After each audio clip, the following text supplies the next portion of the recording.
Speaker, it's come to light that the Minister of Defence has misled Canadians once again, and this time it's a big one.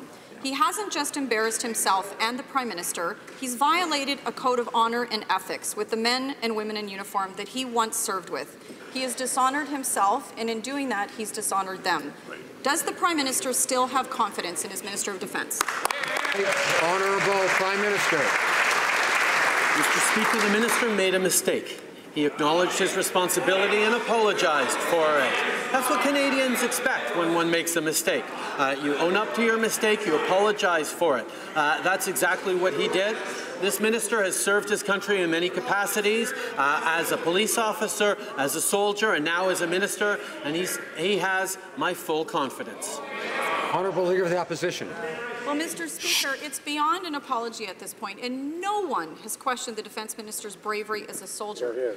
This problem happened when the Defence Minister himself intentionally misled Canadians about his own service record as a soldier, and not once, but twice, in 2015 and again 2 weeks ago. He is a senior member of this government and of cabinet. So how can the Prime Minister allow him to remain as Minister of Defence when he continually misstates the facts? Honourable Prime Minister.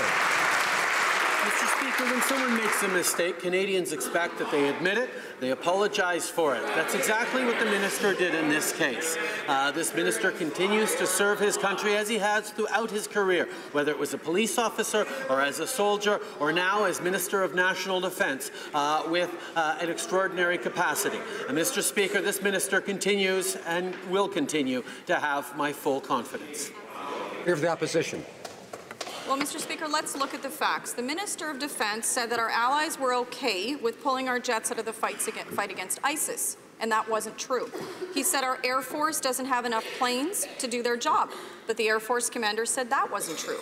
And he misrepresented his military service and took full credit and named himself the architect of the largest NATO operation since the Korean War. And that wasn't true. How much more does the Prime Minister need to hear before he understands why our men and women in uniform have lost confidence in the Minister? Right, Honourable Prime Minister. Mr. Speaker, the minister made a mistake, he admitted it, and has apologized for it.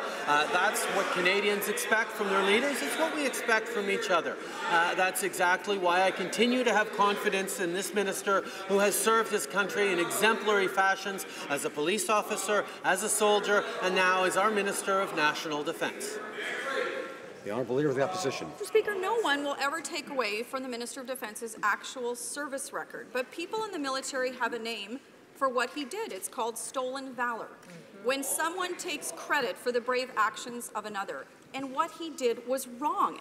And now he has lost the confidence of our men and women in uniform, and they need to have confidence in their leaders, especially when they're putting their lives on the line. So will the Prime Minister remove the Minister of Defence? Honourable Prime Minister. Mr. Speaker, when we make a mistake, Canadians expect us to apologize and to acknowledge that mistake. That's exactly what we did, and that's why the Minister of Defence continues to have my full confidence.